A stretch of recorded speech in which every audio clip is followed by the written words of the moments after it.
Aparıcı Azər Qərib keçən gün vəfat edən əməkdar artist Cabir İmanovun idman zalındakı son kadrlarını yayanları tənqid edib.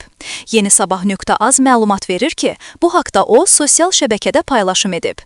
Bugün Cabir İmanovla vida mərasimi oldu, ancaq mən başqa məsələni vurğulamaq istərdim.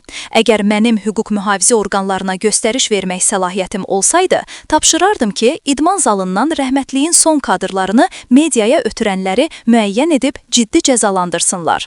Həm qanuna zidd oldu bu çirkin əməl, həm mənəviyyata. Ancaq mənəviyyatdan uzaq olanlar bunu çətin anlayarlar. Aparıcı Mətanət Əliverdiyeva əməkdar artist Cabir İmanovun idman zalındakı son kadrlarını yayan şəxslərə görə mərhumun ailəsindən üzr istəyib. Bu haqda o, Xəzər axşamı verilişində danışıb.